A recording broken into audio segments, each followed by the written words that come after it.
Welcome to another edition of the Inspired Stories podcast, where leaders share their experiences so we can learn from their successes and be inspired by how they've overcome adversity. My name is Anthony Codispoti, and today's guest is Brad Belden, President and COO of the Belden Brick Company. Founded in 1885, they are the largest family-owned brick manufacturer in the U.S., known for creating high-quality bricks that bring both durability and beauty to commercial and residential projects. Under Brad's leadership, the company continues to grow and remain a trusted name in the manufacturing world. He's been with Belden Brick since 2004 and has helped steer it through various challenges and expansions. Before joining the company, he worked as a markets manager at JP Morgan Chase from 2000 to 2004. He also serves on several boards, including the Canton Regional Chamber of Commerce and the Ohio Manufacturers Association, where he shares his expertise in driving industry innovation. Today, Brad will share insights from his journey and talk about his passion for leading a company with a rich heritage.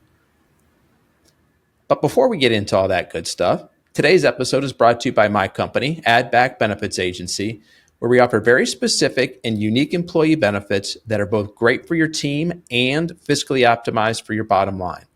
Imagine being able to give your employees free access to doctors, therapists, and prescription medications. And here's the fun part. The program actually puts more money in your employees' pockets and the company's too. One recent client was able to increase net profits by $900 per employee per year. Results vary for each company, and some organizations may not be eligible. To find out if your company qualifies, contact us today at addbackbenefits.com. All right, back to our guest today, President and COO of the Belden Brick Company, Brad Belden. Thanks for making the time to share your story today. Yeah, thanks for having me on. So, Brad, the family business has been around for 140 years, which is almost unheard of. Yeah. With that kind of legacy, was it always understood that you would become a part of it? No, not really. I don't think any of us that are working here today that are in part of the family were expected to come back to the company. It wasn't really understood at this point. We're fifth generation, so there's a lot of options. Of course, most of us that work back here had a father that worked here. So I think there's always some of that. You always look up to your father and want to do what they did. But I think things sort of lined up that it worked out over time. And I think our fathers admit that they got a little bit lucky that we all came back and wanted to have a job at the company. So it's worked out so far. But yeah, and there's really not an expectation that any of our kids are going to come back and work here either. Of course, at some point we're going to have to figure that out, maybe the next 5 or 10 years. What is it that you think is so special about the company that has allowed it to not only survive for 140 years, but to thrive? It's a good question. We always wonder the same thing ourselves. I think it's we're just in a good pocket. I think brick's been around for a long time, so we have a product that has been successful as a building material. It's probably, we'd say, the best building material that's around, even though other people try to copy it or imitate it in some other way or improve upon it. It's really just that good of a system that provides durability and beauty. So a company like ours, we have the right product, and but it's not something that's so flashy that we make so much money that we're gonna move on to other things or sell out. And we just sort of like what we do. We get a lot of satisfaction in some of the buildings that get built with our product, and it's a great environment to work. So I think that's just really it. There's really not so flashy that it's attracting a lot of competition either. Right. There you go. It's manufacturing. It's a very capital intense and labor intense business. And yeah, so there's not a bunch of brick companies popping up all over the place. It's really more the alternative building materials that try to take our place. And some have some success for a while, but people remain in wanting brick. And we continue to see in surveys that brick's still the number one most sought after desired brick cladding. What's maybe Building cladding. the one or two alternative products that recently have tried to come in and eat some of your lunch? I'd say some of the concrete stone players, so cultured stone they call it. There's a bunch of different names for it. So it's really just concrete that looks like stone. There's James Hardy. There's the cement board that looks like wood. So again, when you're talking about, there's really not a lot of things replicating the brick look, but I think the stone gives a masonry appearance, even though it's just sort of we call it sticky stone. It's just sort of stuck on versus, brick system has an air gap in the back. So it's gonna, take care of moisture and more sound and be more durable and just last a long, long time. I want to hear more about that, sort of the differences that set brick apart. I mean, obviously there's the cosmetics, right? Like Yeah. you said, brick is the most highly sought after building material. But say more about some of those structural benefits, the air gap and the lack of moisture. These are things that you're not finding with like the hardy plank or with the sticky, what did you call it? Sticky stone? Yeah, sticky stone. Yeah. So, yeah, those things are just sort of on a mastic. They're kind of, they put mortar on the back and stick it right onto the house. Brick does have a couple of inches, an inch or two air gap behind it. So it's sort of, we call it like a living, breathing system. So we know that water is going to penetrate through the mortar, or the brick has some absorption to it, but usually the water is going to find its way through header joints or the mortar system somehow. But there's enough of a gap between the plywood and there's usually some sort of synthetic barrier between the outside and the inside, but that water is going to drip down the back of that wall. And then on the bottom of your house, you've got these things called weep holes. So that allows air into that back of that wall, and so that you'll never really have water building up in there. So as long as the flashing's right and the masonry's right, you should have a really nice wall for years to come. Versus if you get water behind any of those other systems, you could end up with some trouble. Because they don't have sort of that breathing mechanism built into them. Correct. Water is always going to be the enemy of, how any sort of structure standing for decades and centuries. Okay, so let's hear a little bit about your history, and we'll get back to kind of the Belden Brick Company, what you guys are doing today. So you went to school at Boston College, and then from there, when you graduated, went to Chicago, where you learned to trade options. What's a memorable experience there that has provided you skills that you continue to use today? Yeah. I was a finance major, so always was interested in how the markets worked. And so that was, I always liked the city of Chicago. So it was kind of a good 2-for-1 there when I went to Chicago. I'd say the biggest thing I learned there was just learning how to be independent and making money on my own, having to show up to work on time. And some of the skills I learned there were I actually balanced their books too. I worked for a market maker, so there was only like 9 or 10 of us at any given time working for this small firm. And so we'd go into the trading pits, and the traders would trade all day. We'd have to make sure that the positions were known to all the traders so that they knew if we were long or short a position, how to close that up. But then at the end of the day, we'd have to, figure out if you made money or lost money, and made sure all those were tied out. So that's what I did. So, but I just learned a lot of independent living and having to show up on work. I'd say was the biggest thing. First big boy job out of college. And so exactly, you learned how to stand on your own 2 feet. So from there, then I think you went on to JP Morgan Chase, where you worked in credit markets. Can you say more about what you did there? Yeah. So when I moved to New York, it was less about being on the floor of the New York Stock Exchange or something like this. It was more of a corporate banking job, but it was the investment bank on the credit market side. So that has to deal with more about loaning money to people and in the form of money markets or bonds. So there was bond originations or secondary market, there were credit markets. I just had to basically organize all the trades. So the main thing I learned at that job was, I was a little bit young, so I was familiar with spreadsheets and I was able to I guess, change the way they did some of their processes to make it more efficient. Can you say more about maybe one of the bigger changes that you made to introduce some efficiencies there? I think they had some paper-based stuff and email, and I made it a little bit more networked through a spreadsheet. So just kept it more organized. Started learning some stuff from some of my colleagues at the company, and learned. I took some Excel classes at school, but learned kind of delved into the formulas and some of the organization features on Excel there. So I was able to keep track of all the trades that way. Okay, so from Chicago, New York, big cities, now you feel called back to Canton. How did that take place?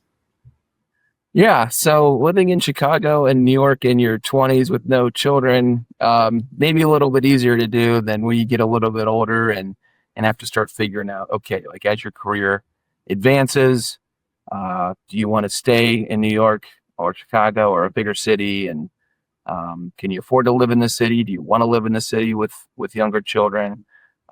Or do you want to commute? Every time, I was still coming back to Canton a decent amount to see friends and family. A lot of weddings were happening, and it just felt very comfortable every time we came back. And so I met my wife in New York City, and I did warn her that I was from Ohio and that I might end up back here someday. So we decided to move out here. Your money goes a lot farther, and it's a lot easier to play golf and do some of the things you enjoy that are harder to do in New York. So, again, as you get a little bit older and your interests change, Ohio seemed like a pretty good option. And so you decide you're coming back. You want to be closer to family, friends that you have back in Canton, Ohio. What about the job front? Was it just assumed that, okay, Brad's coming back, there's a spot for him at the brick company? No, it was a nice process. So I called my dad, let him know that, hey, we're making this decision to come back to Canton, or Northeast Ohio anyway, and just said, hey, is there a spot? Is there something you guys could have me do, or are you guys full and you're good to go? So it was a low pressure situation on all parties. I was happy to go, just apply for jobs at a bank or, in a brokerage firm or what have you. I came in, had a nice conversation with my dad and his two first cousins who were the president and CEO at the time. And they found a spot for me that there was a need, and I think they recognized, just like we're starting to recognize ourselves, that as we're getting older, we need to figure out who's going to be that next generation of leadership. So we had a nice conversation, and here I am. And so, what was the role that you first started in there? So I came from the banking world, and they were like, "Well, what do you think about environmental health and safety?" And I guess I'd always been transition in recycling, and I was always sort of, wanted to save the planet and all that sort of thing too. So I was like, yeah, I'll give it a shot. And I came back, and the other interesting thing was, we have our Canton office here as our headquarters, but all the action's really down in Sugar Creek, Ohio, where the factories are. So the job for environmental health and safety is in Sugar Creek. So I really got to learn the business when you're the environmental manager and the safety manager for a company. And there were some other people working with me in that department. I didn't just do it solo. So I did learn from some other people, but you really get to learn all the different processes, because they all need to be permitted and done safely. Okay. So I want to hear a little bit more about your progression through the company, but first let's dive into more of the details about what you guys do. What sets you apart? How are you, or are you just kind of making the same bricks as everybody else, and it's a relationship thing, and you've got relationships with this distributor and that distributor, and so that's what's allowed you to be successful? Yeah, I'd say when it comes to Belden Brick, the thing that our motto has been for a long time, the standard of comparison. So there's different, in any industry really, there's different models you can go down. You can be the mass production, have very efficient processes, and you're going to, maybe have the lower price, but you're going to make it up your revenue and volume. And then you have some other, people like Rolex or, Cadillac. We always say it's like the Cadillac. So we're a little bit more, we focus more on style, options for an architect. So we're more on the commercial bent. But even our residential stuff, we try to be a little bit more unique. So we offer more sizes, colors, textures than most of our competitors do. So there's a few of us that live in a similar space that we do. But then there's a lot of other brick companies that, kind of are more the mass producers and offer lower price. But we're set very much on high quality and a lot of different options. And you said you're more on the commercial side. So does that mean you don't really, like if I'm building a house, I'm not going to use Belden brick? No, we just focus. I'd say we're 80% commercial, but we still have a good 20-25% in the residential space. So yeah, please, if you're going to build a house, give me a call. And the commercial side, so these are more like office buildings, retail environments. Schools, I'd say, is a big one for us. Okay. So whether that's, just, the high school locally or across the country, or if you're going to, a lot of the universities, also, if you go to any campus for universities, they have these beautiful buildings. And so those are a lot of times come from our products. And they're going with you because you've got different color and texture options, or there are some other advantages too? Yeah, absolutely. So sizes, colors, textures. We are fortunate, and that's partially why we're in Ohio, is our clay source. We have 2 different clay sources that give us a lot of color options.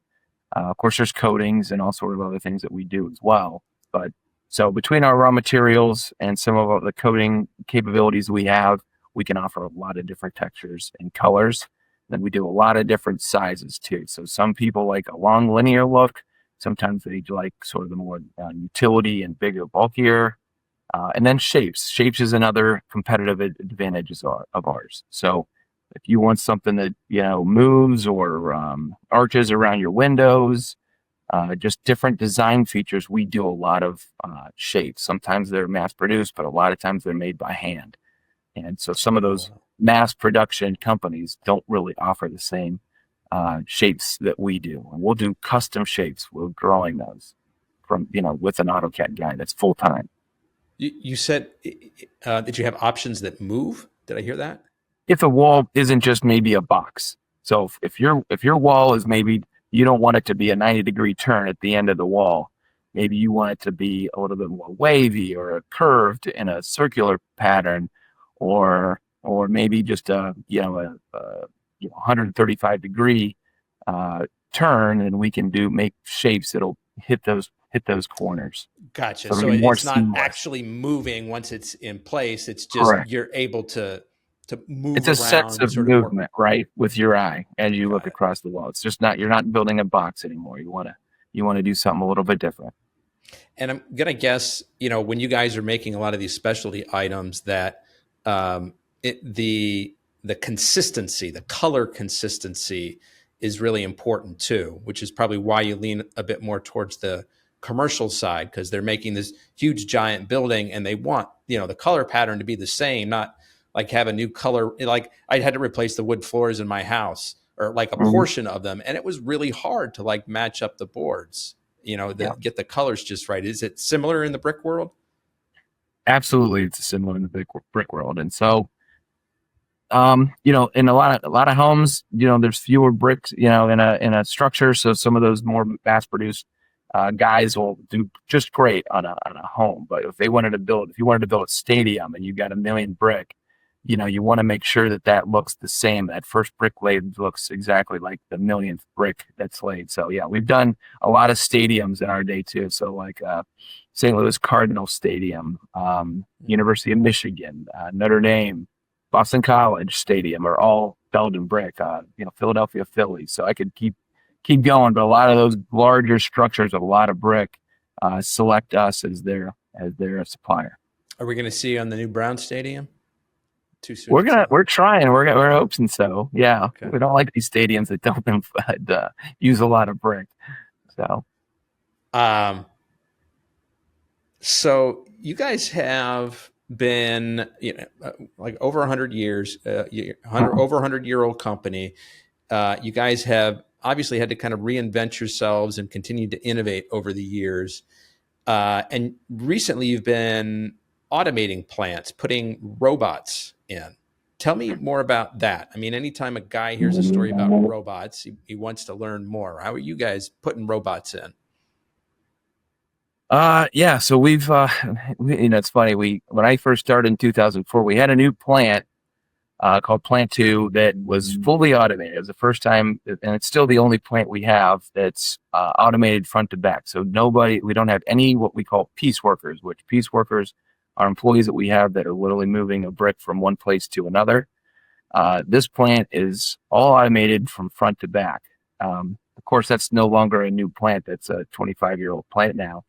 But in the meantime, we've been putting in automation at other plants, existing plants, 50-year-old plants, 60-year-old plants. And most recently, we put one in a 95-year-old plant. So it's going to be, that plant was built in 1927. So we got a couple of years until that plant's 100, but we just put some robots into it. So, as you go, and especially after COVID, it gets more difficult to find people that want to move brick from one place to another. We're thankful for all the employees we have that do that now, but we know over time, the workforce is shifting from wanting to do that type of work to operating machinery. So a little less physically taxing, maybe a little bit mentally challenging to do some of that stuff. And the challenge you have with that is figuring out what to do when they're not operating properly. So you have maybe less flexibility, but you have fewer employees that you have to constantly hire to move brick from one place to the other. So I've never been in a brick factory before. Kind of paint a picture for us and what the manufacturing process looks like. Okay. I always tell people on a tour that, we're basically making spaghetti. So once you get the clay out of the ground and you crush it and you screen it into a powder, you add water. So it's kind of like making pasta where you're, have flour and you're adding water and eggs or whatever. And then if you're making noodles, you're just extruding it through a smaller opening, right? You're pushing a lot of material through a small opening. That's sort of what brick making is like. So we make essentially a noodle of clay, and then you have different ways to cut that piece of clay into the individual brick sizes. And we have a bunch of different dies to make different size noodles, essentially. So that's where we get all the different sizes. So we can go, the largest one we make is a 15 and 5/8 inch across brick. The most typical bricks that people are used to seeing are 7 and 5/8 inches long. So these are, about double the size and length. And then of course you can cut them tall, you can cut them short, you can cut them thin, or you can cut them normal. So that's how that works. And once those are cut, once that noodle is cut, then you can start stacking those essentially onto a table that has wheels. So we call those kiln cars. So it's just a flat table made out of refractory brick that can get burned over and over, travels through the plant, get dry before then they go into the kiln. Once they go into the kiln, they're traveling very slowly through that kiln over the course of 2 to 3 days. And they're seeing temperatures of up to about 2,000 degrees. And that's where all the magic happens. So the chemistry changes. There's a quartz inversion that happens, and it makes something that's malleable into something that's very, very hard. So you talk about making pasta and cutting it in molds. Here's what I'm envisioning. You've got this giant vat of this, clay solution, and you've got like these huge trays, these molds that this gets poured into. So it has the shape and the size of the brick that you want. And then it gets stamped. And that's the cutting process. Am I understanding this? Yeah. So maybe let me describe it in a different way. So you have a constant feed of material into something that's mixing up this material. Yeah. So it's kind of like a trough of clay, right? That's just constantly getting mixed, and it's actually just getting forced forward, with kind of like a drill. So that the material keeps getting forced forward, and it goes smaller and smaller, all the way down into like maybe an area on this side, and it's just getting forced out in one long noodle. So think of like Play-Doh.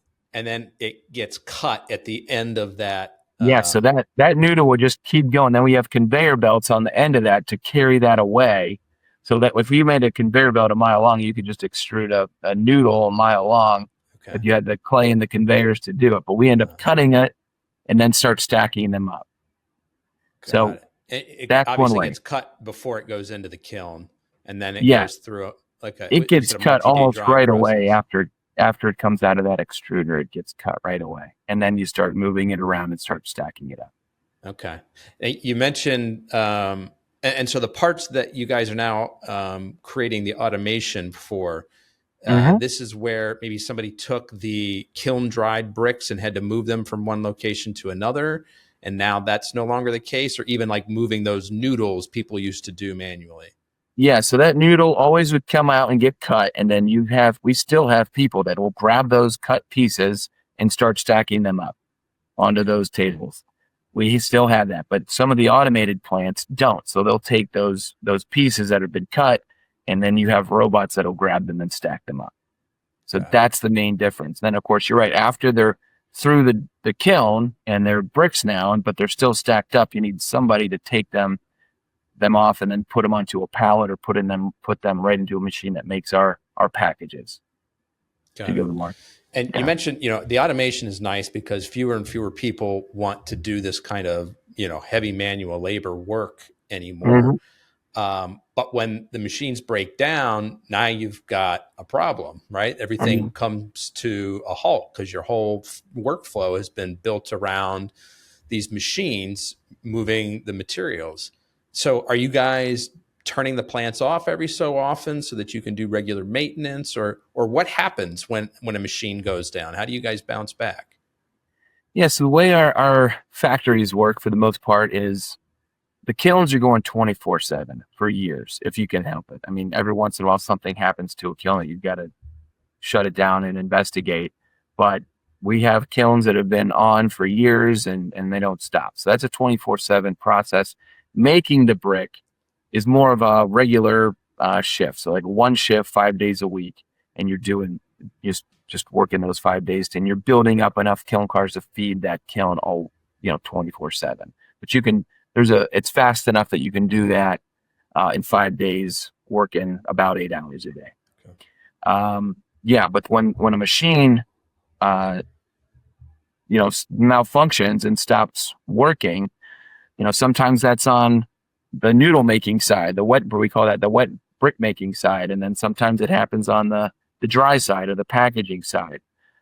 Any one of those, there's enough wiggle room that the other side can keep going and the kilns are okay and so you have some time to, even if you can fix it within 2 to 3 hours, you're fine. Everyone maybe has to stay a little bit longer that day to get their, the kiln cars that they want to do. And that's no fun, of course. But you have some wiggle room. But whenever there's something that's a major meltdown or a breakage of something, then usually that's gonna affect the entire plant. If it's down that's got to be down for 2 to 3 days. The first thing we'll do is just slow down the kiln. So some of the kilns we're putting in, let's call it 16 kiln cars a day and taking out 16 kiln cars on the other side. So it's say, okay, can we slow that down to maybe a 10 car push is how we call it. So that you're only putting in 10 a day. Is that slow enough to get our problem fixed? And then we can just ramp back up versus just stopping everything. Did you just keep that kiln running all the time? You don't want to have to stop that kiln because even it's hard on the kiln to take it up and down in temperature multiple times. It just wants to stay. It's happy just that section that's 2,000 degrees is sort of happy just seeing 2,000 degrees. A section that's 1,000 degrees is happy just being 1,000 degrees. It doesn't like changes because you can imagine, things expand and contract with temperature. And the more you expand and contract things, the more that, they're going to shift over time. Gotcha. So you started out in the company in this environmental role, which gave you a lot of visibility into all the different processes that take place. How did your role evolve there over time? Well, so, doing that job was very interesting, but over time you start, your mind wanders, you want to get involved in other things. So I guess maybe that's, my nature as well. So I started looking into some of the raw material management, and then sort of like how we do buy other minerals to change the colors of our bricks. So we do have two really good clay sources. One's a shale that burns red. One's a finer clay that burns buff. You can mix those two things together. You can use the kiln to change their colors as well. But one of the other things that we use is like a manganese powder and iron oxide powders to then change the colors of those clay and fire clay and shale. So I started looking at some of those supplies, where we got them from, what they do to I went to our lab, like we can test things out. We try to make some new colors out of those things.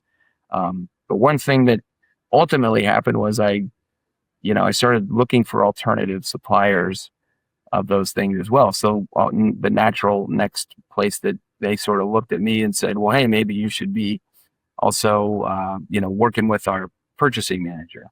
So eventually I started being in charge of the purchasing department as well, and some of those processes that happened. But it all kind of started with looking into our raw material management, down to the fact that we were able to, as prices started rising, we ended up putting in our own material processing plant, because we were able to take industrial byproducts that, with the same exact minerals that we were purchasing, from virgin mines.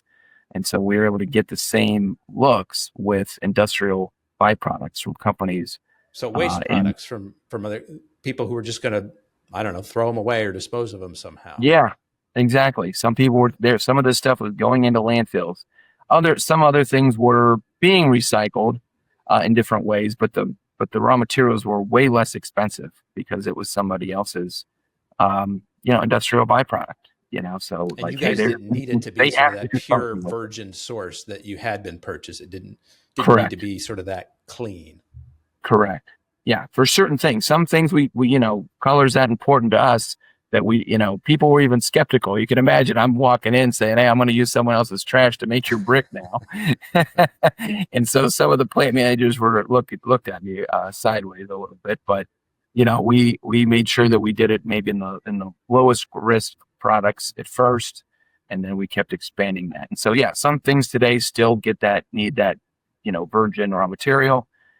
Sometimes we're able to supplement it, so maybe not a wholesale change, but you can supplement it with some of those industrial byproducts. Where did the idea come from? You guys hadn't been doing this. It's one of those things where now that you talk about it, it's like, oh my gosh, that makes so much sense. But somebody had to think of the idea the first time.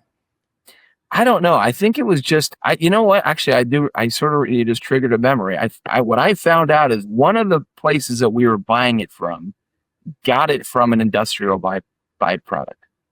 So I was like, oh, that's very interesting. Maybe I can go. And actually being in that environmental role, I knew the type of reporting we had to do for our byproducts. So, and I know that that's all public information if you know where to look. So I started looking for those same type of minerals as someone's waste products at different plants, across the country. I just would get on where you find that on the EPA reporting sites. And I just started calling their environmental managers, because I know even, from my perspective, that's a stressor. When you have any sort of something that you've got to dispose of properly, even if it is just landfill, that's a cost to your company, and where are you going to put that? So I called them up versus calling up different people in their offices, because I knew that they would probably want to negotiate it with me easier than maybe someone, in their corporate office. So these raw materials previously, these waste materials, actually, I should say the waste materials they had been paying to dispose of, are they now still paying you to take it off their hands, or do they realize, oh, wait a minute, the value prop has changed here, and so now they're able to make a little bit of money selling it to you? Now, some of them, we made a deal. It was sort of like, I know the one company, they were just like, well, thank God you called, because we took it. They were like, we made an agreement where they didn't pay us to take it, but we just were taking it for free. So they saved on their landfill disposals, and we saved because we were able to take this material, crush it up, and then use it and size it and then use it in our raw material. I mean, this is like a win-win-win. Like, Win-win. The company you're working with, they've won. They're saving money on the disposal. You guys win. The landfill, the earth wins. Like, yep. This is genius. So how big has this program become? Yeah, it's sustained us. I mean, there's only so many things that we, figured out to put into our, our brick. I mean, we don't, it's not too crazy. So there's really just these iron and manganeses, and then that you figure out over time. There's only so many people dealing in these same materials, but it's sustained. So we've been doing this now for probably about 15 years, and we have a whole machine and department that work on this. Is there? This is completely out of left field, so I have no idea. Is there an ability to put other waste products in as sort of fillers into the bricks where it doesn't have to be clay? Is that a thing? Yeah, we did a lot of investigation. When we first started getting into it, that same thought occurred to me. It was like, hey, the word started getting out, really, because some of the different groups that we were involved with, and so we would just try things out in the lab a lot, or maybe a very small batch and just see how things worked. But ultimately, we didn't really find anything that worked that well. So yeah, I kind of wish, one of the things that we actually did put in there is glass. So we found a glass industrial byproduct out of Cleveland.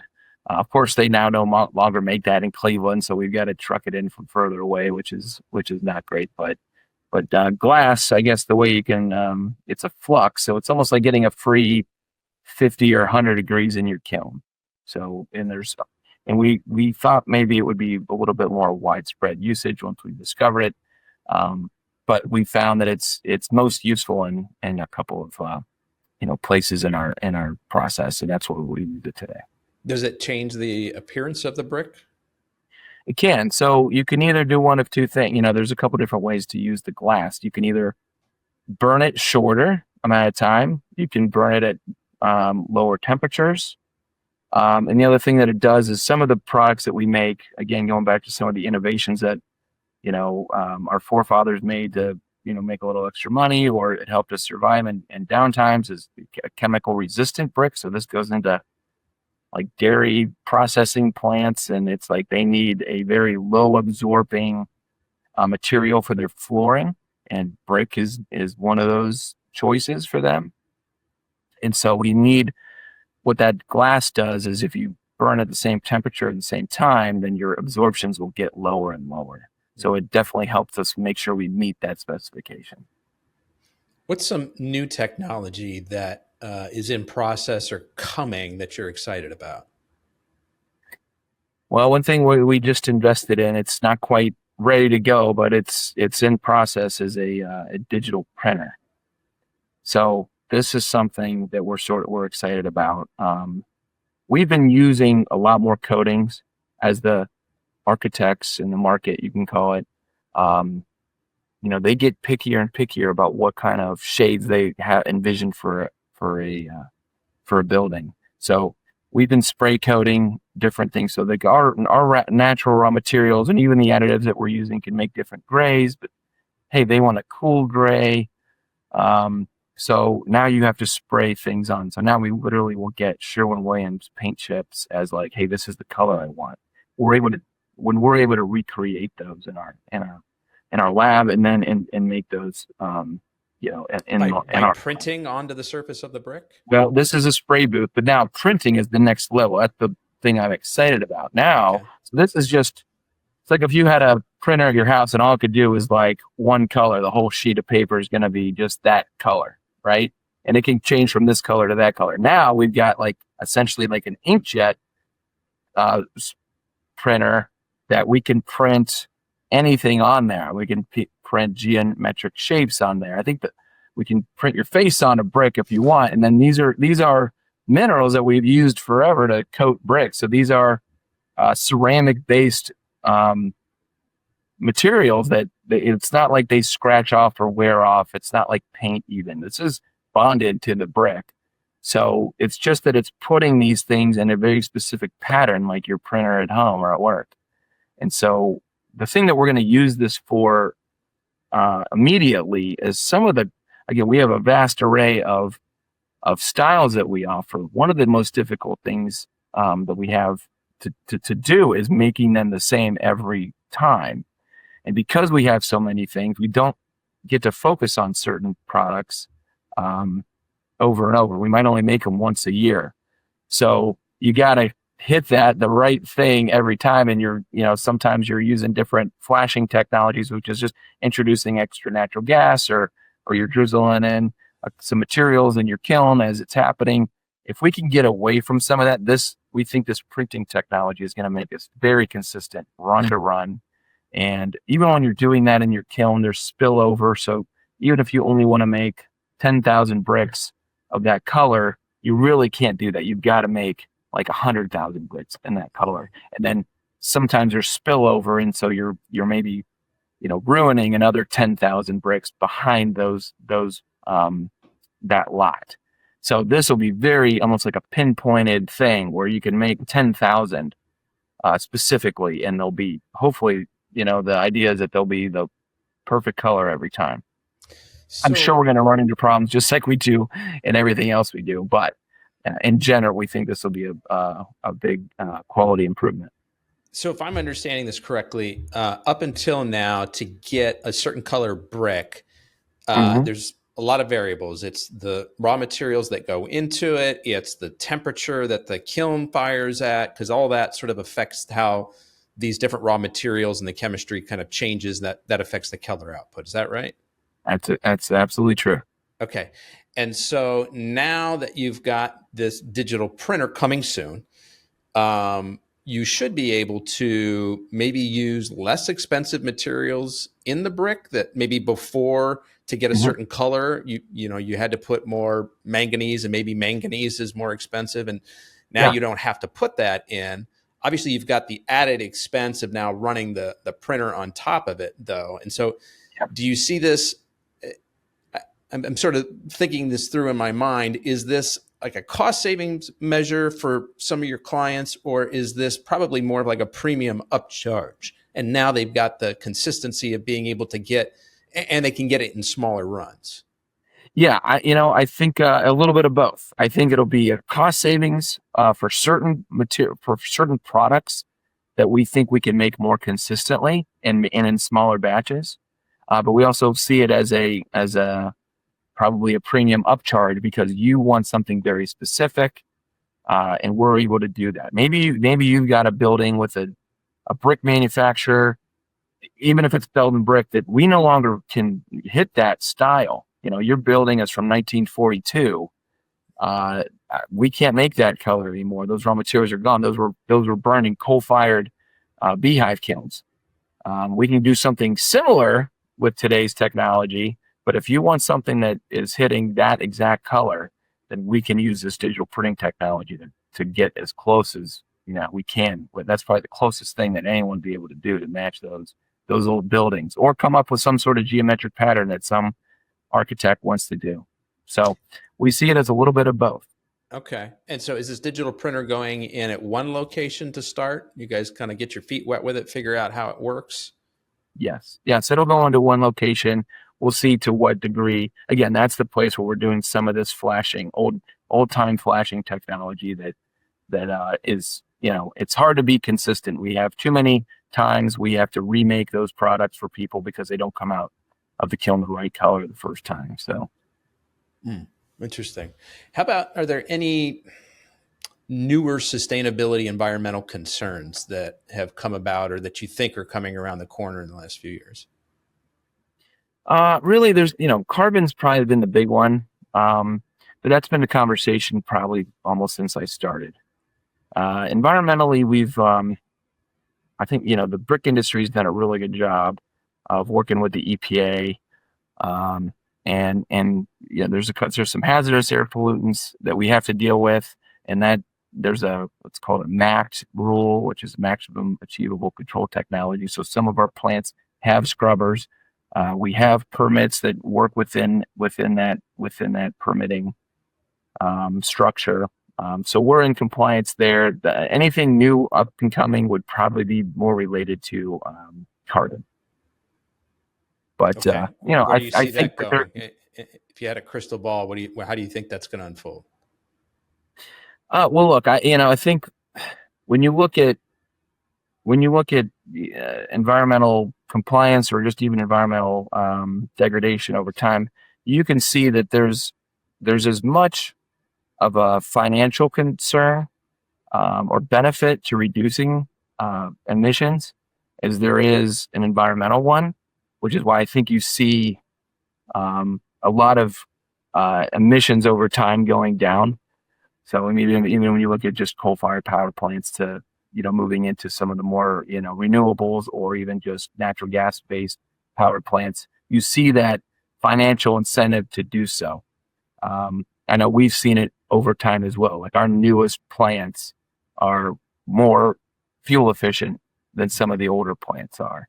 And even some of that, even automating that 100-year-old plant for us is going to we already see the benefits of that in some of our testing. That's not a full blown process for us yet, but we see that we're able to take time because of the new way that the new technology that we're doing at Plant 4 is taking time off of our burn, like a considerable amount of time. So these are going to be financial incentives for us. So we think we're actually doing the environment some benefit at the same time that we're benefiting the bottom line. I mean, that's the ultimate, is when those two priorities align, because it makes it easier to get everybody on board and going in the same direction. Yeah. Yeah. Brad, what do you think is, looking sort of over the history of the company, what's been the biggest reason for the growth? What are the biggest levers that you guys have pulled over the years that has allowed you guys to continue to go up and to the right? I think it's really got to be, I think it's two things. It's our product number one. We really focus on providing the most options and the highest quality options. Secondly, I do think it's the nature of our company. People call us and you got a few Beldens working here. You got, and then my cousin John Strab. So people call us up and you can get a hold of me. You can get a hold of Brian. You can get a hold of Bob T. So I think there's a personal touch and deep, long built relationships with our distributors and even some of the masons and architects down the line. We've got some really long-standing relationships with people in the industry, and we're not that big, So we're the largest, maybe family-owned business brick maker in the country. But when you look at our total volume versus some of the total volume of some of the corporately owned types, we're still reasonably small. Is brick a mostly regional business? Because it would occur to me that there's a lot of obviously freight costs involved. You mentioned that you guys did a stadium, I think in St. Louis was one of the places you mentioned. It's not that close. I'm going to guess there are brick manufacturers that would have been closer to them. Am I seeing this wrong? Is it not really like a regional based business? No, I think you're absolutely right. I think the more commercially focused you are, the further your products travel. Okay. Architects have a very, they're an interesting group of people, and thank God for them for our business. They have a vision. They want a certain look. Sometimes we're just the best provider to get the look that they're envisioning. So again, you're talking, and there's just not as many of us that do some of the commercial type of sizes and colors. So I'd say when you're looking at track home builders or large scale, mass produced brick, and these are going to go on homes, I'd say that's a lot more regional. Gotcha. Because of the specialty items, there aren't as many companies that can do what Belden Brick does, and so they're willing to ship the product in from further to get that exact look that they want. Exactly. Yeah. Brad, let's shift gears. I'd like to hear about. Sorry, you were going to say something? Yeah. Even saying that, I'd say we're still primarily going to be in the Northeast quadrant, but we still get jobs in California, Texas, and Florida. Oh wow. So we actually just did a job in Seoul, South Korea, believe it or not. I mean, really? But it was a high end client, using a New York architect that we sell a lot of brick into the New York market. And that guy was like, hey, I got the perfect brick for you. They're made in Ohio. And those people even came to our factory to see us making their build the bricks for their building. So it is we do get a couple of these types of jobs here and there, but what's the purpose of that building? Is it an office building? Is it a stadium? It's a high-end retail company, but I guess it's right in the middle of Seoul, and I don't know, I'd love to visit it sometime and see what it's all about. Well, that's fun. Okay, so now let's shift gears, and I'd like to hear about a serious challenge that you've overcome, Brad. What was that? How did you get through it? What did you learn coming out the other side? Yeah. I'd say the first challenge, it really, it was like, hey, my cousins were like, hey, we need you in the environmental health and safety department. And I was like, okay, that's interesting. And we had a guy that was close to retirement age. So he took me under his wing and taught me those processes and rules. But I'd say the biggest challenge, it was probably the biggest challenge of my career, just shifting gears from Chicago, New York into this and learning how to make brick and learning environmental regulations. And we did some things under, his guidance that the EPA didn't like. And, it was putting in this, I've told you about this 25-year-old plant. It was putting in this 25-year-old plant because of the environmental implications of a new kiln and a new plant. We had to start putting these scrubbers on some of the other plants. And what happened was, those scrubbers were put on, but they weren't put on in time. They started, it was before I got here, of course, but they started that plant before those other scrubbers were on. And so, but it took me a few months to realize really what was going on. And I was reading some of these permits and realizing some of the things that we needed to do. And then all of a sudden we got hit with a suit from the Attorney General's Office of Ohio, on behalf of the Ohio EPA. But I mean, there were some sleepless nights on my part trying to figure out, how to deal with that and how to address that. But I'd say that was the biggest thing. And we came out of that. I really had to put a lot of extra time in to go through the research and go through the history before I got there of, understanding what led up to that. And then also trying to work through a lawsuit with the EPA. And I really think we ended up coming out of it with a really good relationship with the EPA, because I think we almost went way to the other side at the same time. I mean, it was on the air side that we got hit with the lawsuit, but at the same time we were getting letters on, some of our solid waste practices and some of our water practices in our mining operation. So again, there's cracks in, almost any business you can probably go to, and they'll tell you their struggles. And luckily, I think because of that relationship that, I developed, and then I hired my cousin, John Streb, to help me out in that department, and some of the stuff he's continued to do with them. We never got fined on the solid waste stuff. And if anything, we've done great in that department. And that was really related to what do we do with some of our bricks that we don't end up firing in our kilns. So we now actually recycle that right into our brick making process, where before we put it, back into there's an argument about whether or not it was really harmful, but we put a lot of that stuff just right back into our mining operation. Okay. But then on the water side, we had these mines that they were discharging water, and we were exceeding permit levels. But it was a brand new permit, and there was a big learning curve. But every time the EPA would come out to inspect us, they were sort of like, well, this looks wonderful. Like, I think they expected some sort of cesspool.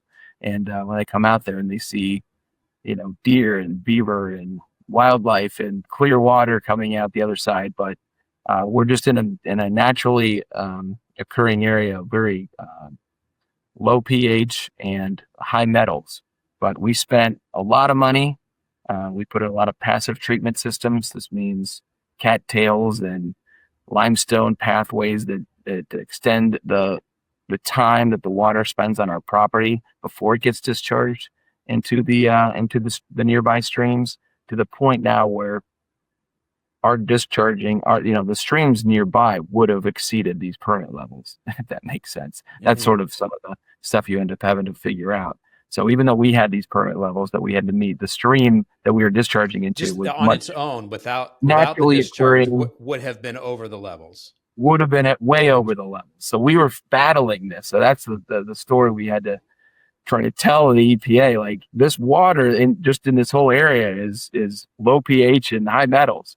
So, but what we've done on our property is nothing short of kind of almost miraculous. Something that we never thought we could achieve the levels that we did over time. So, but it took a lot of work, time and money, to get us there. So we have a very good relationship with Ohio EPA at this point, whether that's solid waste, water, and of course our air. But it was something that when I first started, it was for sure very stressful. Yeah. How were you getting through that? I mean, you're starting in a new role, the family company. Obviously, you want to do well, put your best foot forward, and you're very quickly being made aware of, as you put it, cracks, right? There were things that were not being done the way that they should be done. And now this lawsuit, this giant mess falls into your lap. Yeah. Like, was there somebody you could kind of raise your hand to and go, ask for help? How did you work your way through this? Yeah. So, I mean, I talked regularly with my dad and his cousins, Bill and Bob, who were in charge of the company, and they're like, that's why we put you there. Yeah. Like, they didn't know, they weren't getting all the information. The guy before was a little bit, I don't know, he just was kind of a little bit cavalier, thought he had a handshake with the EPA. He's one of those old school guys that didn't think it would turn into this, because he was working on all these things. It wasn't like he just ignored it, but he didn't think it with the speed or urgency that it needed to be addressed. Absolutely. That's exactly right. And a lot of this was new technology. To give him some credit, these are the first time scrubbers were being put on in the brick industry. So this was new technology. I mean, you're putting on a multi-million-dollar pieces of equipment, and you just expect you to turn on and work right away. We've continued to innovate and make those more efficient over time, but they don't always just work. So I'll give him some credit too, that they didn't work the way that he hoped they would, too. So even as the timeline got a little bit messed up and the compliance got a little bit messed up, but yeah, it definitely, woke me up, and you just feel, again, like those sleepless nights about, like, oh my gosh, someone doesn't like us, and we're gonna get in trouble, and it's just not a fun feeling. I mean, I think it says a lot for your character, Brad, and for that the Belden Brick Company in general, that when this came to your attention, you didn't hide from it, right? It was like, oh wow, we got some stuff to fix here, how can we do that? And it sounds like you guys made rather large investments and continue to do so. Continue to innovate and find ways, how can we keep the water clean? How can we keep the air clean? How can we be good stewards of the environment? Yeah. Yeah. And I think just more knowledge, came out over time too. I don't think these are things, and, that's why there's an EPA. I think a lot of, people were just somewhat ignorant to some of the damage they were doing to the environment.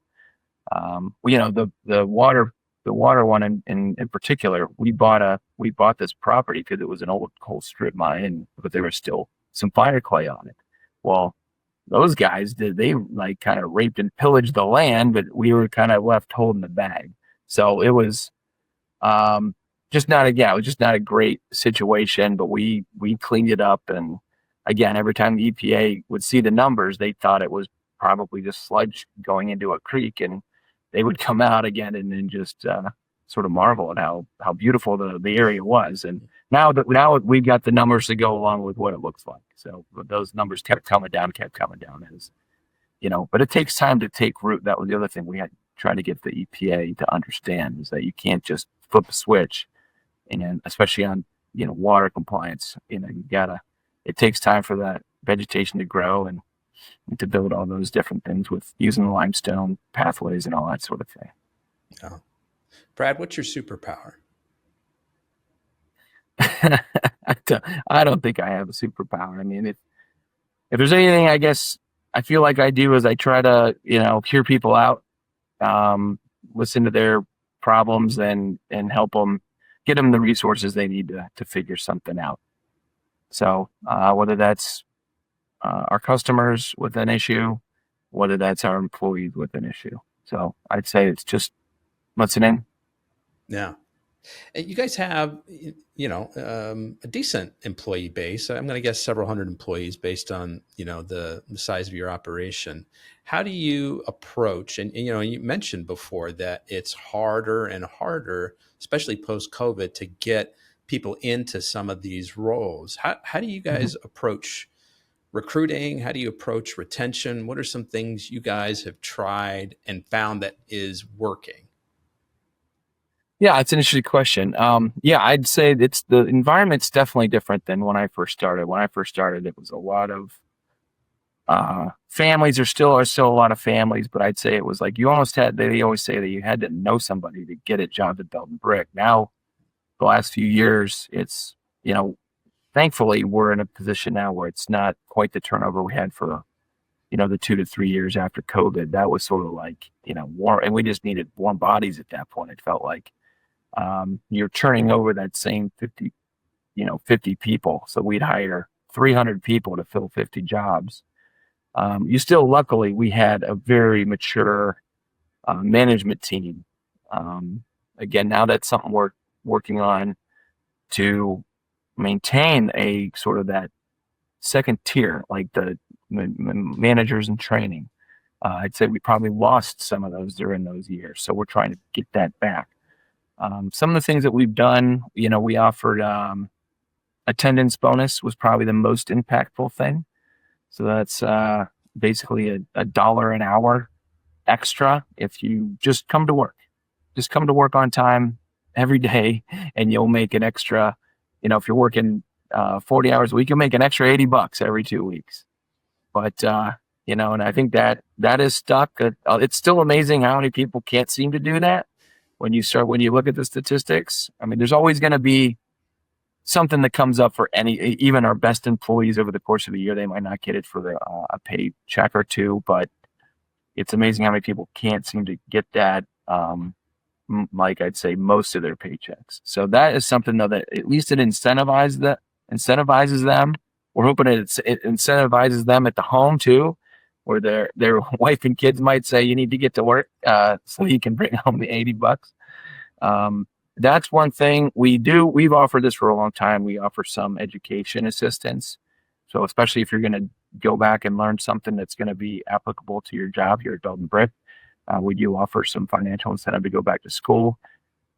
More and more, we're doing more training, especially in the maintenance and like electrician / programmer. With all the automation you have now, you need more operators, programmers, installers of all these things. So we've shifted people. We've allowed people to essentially expand their scope at the company into some of those types of roles as well.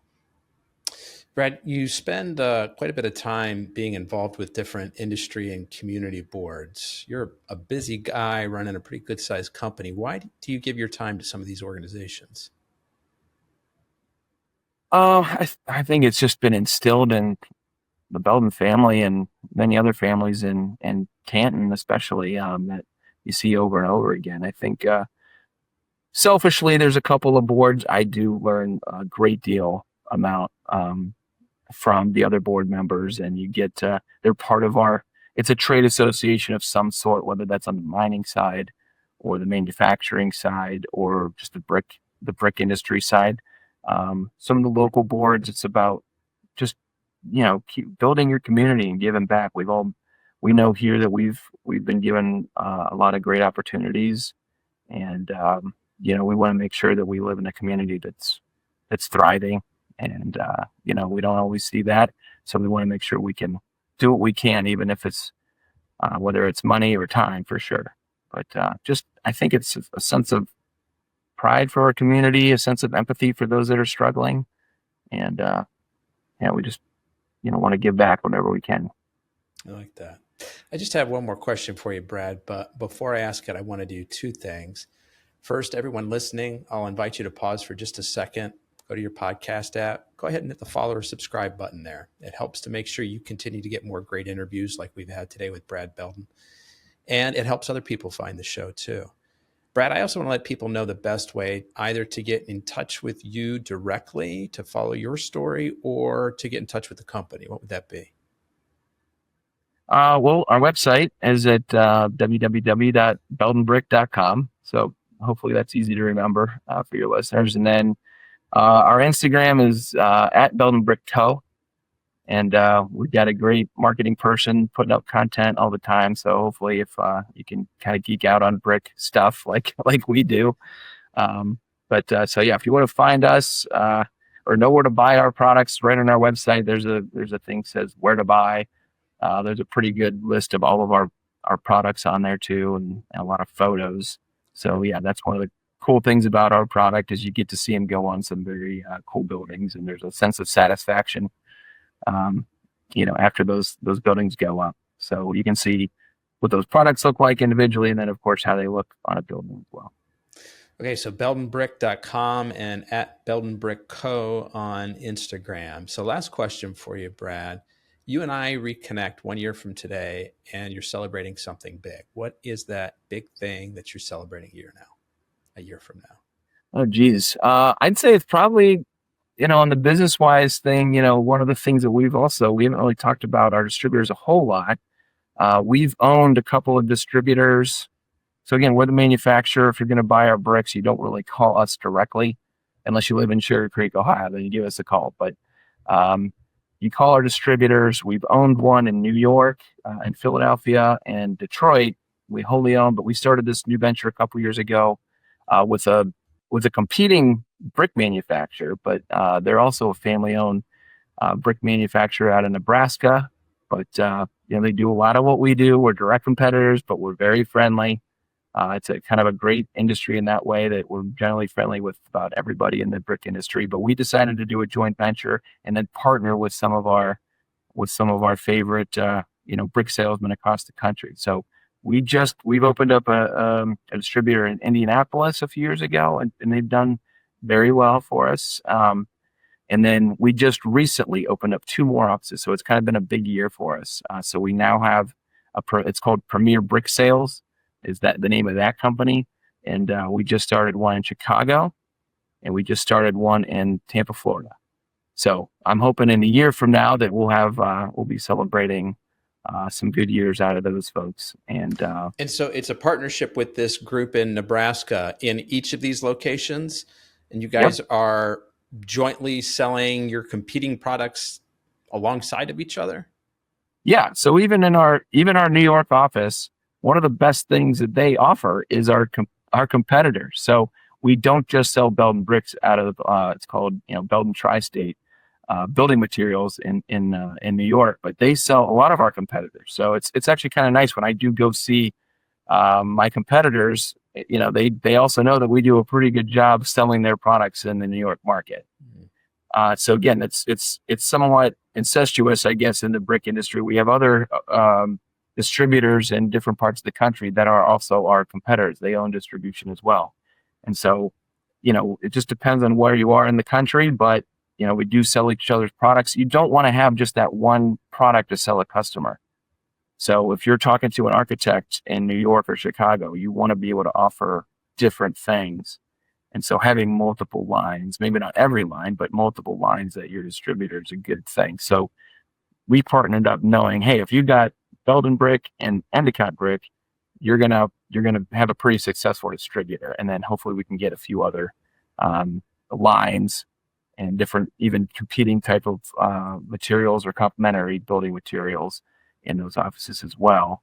And then, of course, when they go try to sell that into the market, they're going to have success because they've got Belden brick and Endicott. So when you go into these new markets with this joint venture with a distributor, are you acquiring an existing distributor business, or are you guys starting something from the ground up? No, we feel like it's an interesting concept. We're building something from the ground up. It's nothing really intentional other than to send a message to everybody in the brick industry to say, hey, if your distributor gets bought out, or if it goes away, or if you move, we've got these relationships in the brick industry. Like, if there's just some opportunity, we're not looking to go buy a company.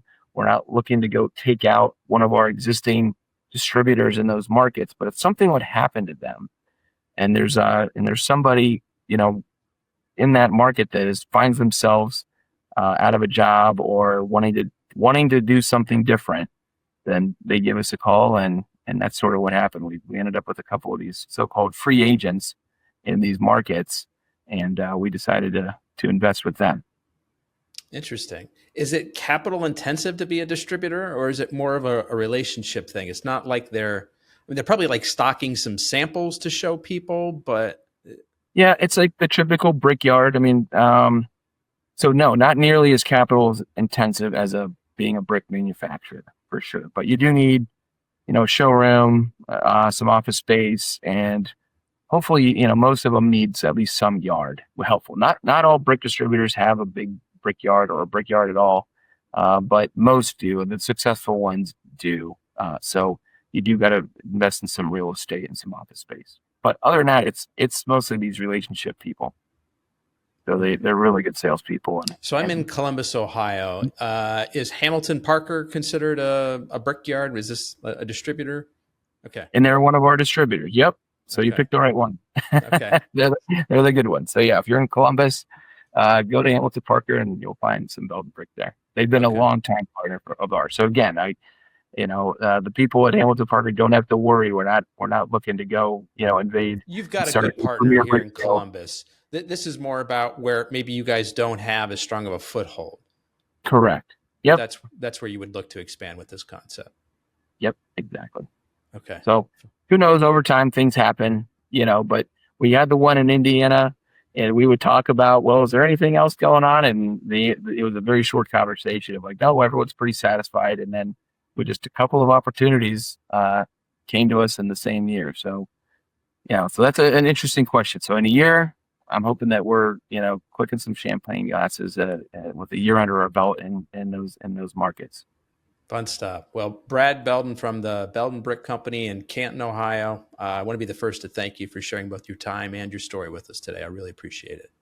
Thanks, Anthony. Good to see you again. Folks, that's a wrap on another episode of the Inspired Stories podcast. Thanks for learning with us today.